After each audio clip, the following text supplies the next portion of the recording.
کامیابی حاصل کی ہے، کیا آپ سمجھتے ہیں کہ مرکزی حکومت کا کوئی اخلاقی جواز رہے گی حکومت میں رہنے کا؟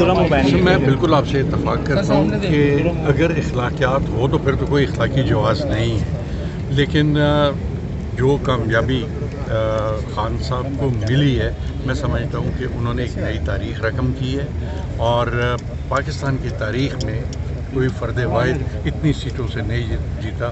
خان صاحب نے ایک ہسٹری بنائی ہے، اور انشاءاللہ تعالیٰ آپ دیکھیں گے آئندہ آنے والے الیکشن میں بھی اسی طرح وہ ایک تاریخ رقم۔ راجہ صاحب یہ بتائیے گا ملتان کی شکست کی وجہ کس کو سمجھتے ہیں؟ سر یہ ابھی کل کا تو واقعہ ہے، لیٹ دا سرکمسٹانسز کم کہ ہمارے سامنے کوئی حالات آئیں تو پھر اس کا۔ اچھا راجہ صاحب یہ فرمائیے گا کہ آپ عمران خان نے کلین سویپ کیا کے پی کے سے، پنجاب سے صفایا کر دیا نون لیگ کا، اور ایم کیو ایم کا کراچی سے، کیا آپ سمجھتے ہیں کہ ارباب اختیار کو چاہیے کہ فوری طور پر جنرل الیکشن کا اعلان کرے؟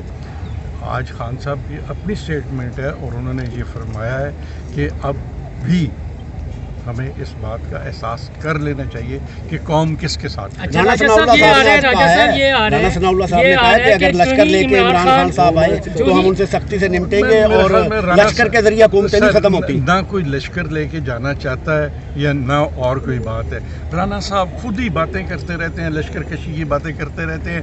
اگر احتجاج کو لشکر کشی کہا جاتا ہے تو میں ان کے عقل کی داد دیتا ہوں۔